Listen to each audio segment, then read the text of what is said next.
Thank you so much for joining us. This is All Angles. I'm Dion Jackson Miller. We have a special program for you today, a special one-on-one with Javon Ferron, who you probably know better as Masicka.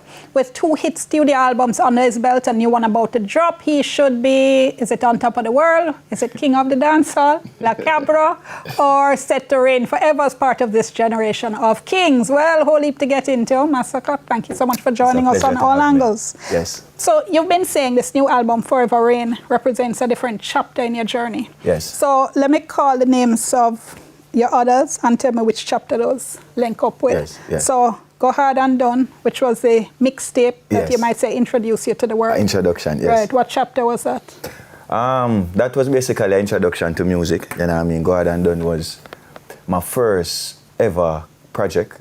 You know what I mean? It was more like a mixtape, you know what I mean? In the initial stages of my career. So basically it was a lot of freestyle, a lot of, you know what I mean? I just learn the business, just learn how to compose song properly, just learn how to compose chorus properly. So Go Hard and Done was my introduction to the dancehall space as a young artist. And when you look back at it, what do you think of it as a body of work?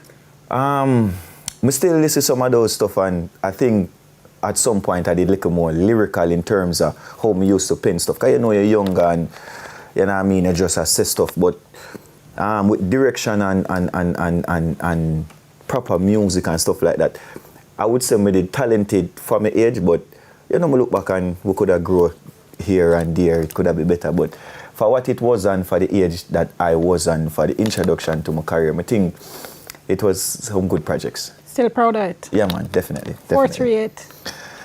438 is a real staple. You realize your whole demeanor changed when I said that. Yeah. Like, that meant something special. Yeah, man. 438 was a really special moment in my career to the songs them. You know what I mean? It really changed how the public view me as an artist. You know what I mean? I think the body of work, they really cement me in the dancehall space. You know what I mean? With the younger and the older generation. Because a lot of older, even my music peers, them always I say, you see that project? Trust me. Crazy album. So 438 was really a marker for me. You know what I mean? Like, all right, me in the dancehall space, this is what I try to achieve. This is, you know what I mean, me, you know, this is a more comfortable, rounded artist in the space. So definitely 438 was a real marker for me in the dancehall business. There are a lot of people who think when you produce that kind of project Yes. that is so well received, Yes. gets so much acclaim, it's really hard to live up to. So you follow up now, Generation of Kings, people are looking to say, boy, can he repeat? Definitely. How you look at that now in terms of that chapter? I definitely think we did, you know what I mean? We had some crazy hits on that album also, you know what I mean?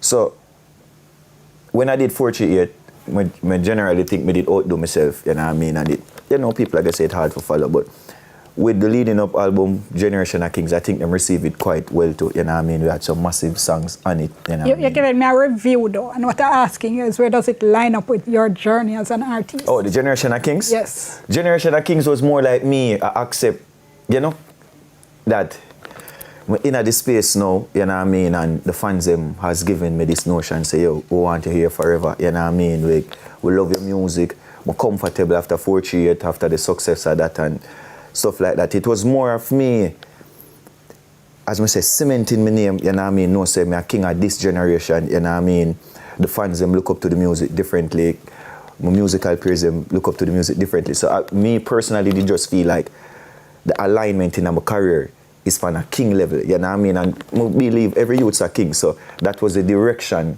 of that album. Forever Rain now. Yeah, man, we're going to be here forever, so.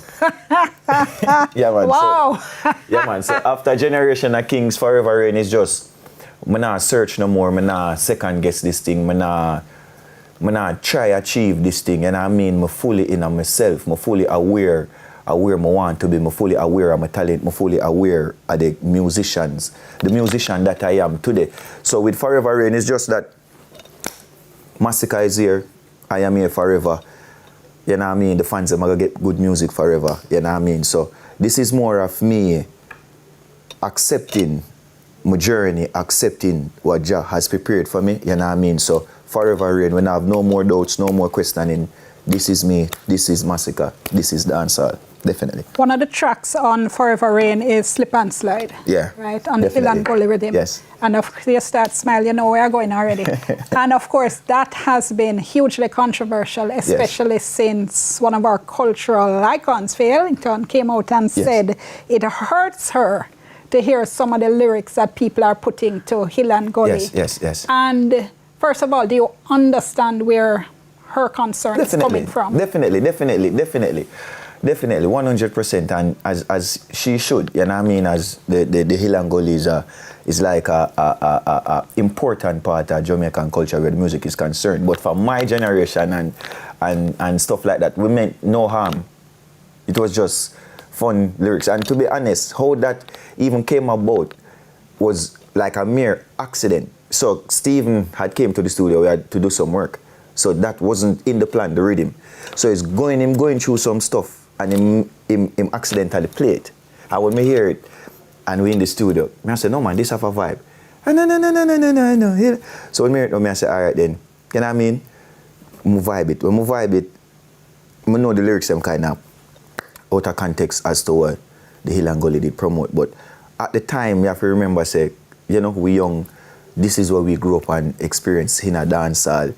In the space. This is what people want to hear sometimes, you know what I mean? Which is, I understand where she's coming from with the cleanness of the music and rap. But I think it was a little bit harsh, you know what I mean? Because it's just fun at the end of the day. And, you know, I love dancehall. Dancehall is what my bread and butter. So from the Ninja Man, all of them, I study the thing coming right down, you know what I mean? And the greats them been and sing songs like that, so not to take away from what Faye Ellington said. You know, it credible, you know what I mean? And does it though change the song forever?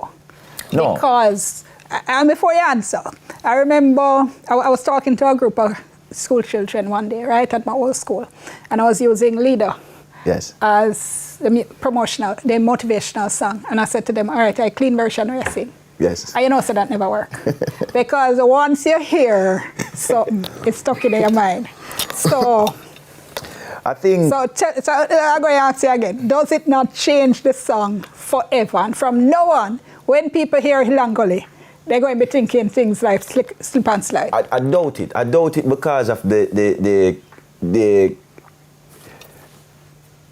what should I say? I doubt it because of what Hill and Gully meant to our culture and how it has impacted our culture for over the years. So this you've now changed. No, this generation is not the first. So if I can remember Elephant Man, has been 100 remake of it. But I think the success of the Stevie rhythm, the exposure, you know what I mean, the use of social media, now everything just all over the, you know what I mean? So I think it don't change it. I think what happened is probably this generation going to have a different idea of what the Hill and Gully meant. But for the overall massive and as one people, everybody, I think Hill and Gully still stand as an iconic, you know, song throughout everybody's life. And this is just a spin-off that shouldn't be, you know, detrimental to the legacy and to the longevity of the song. I don't think it changed it in any way. So you don't think it was a mistake doing it?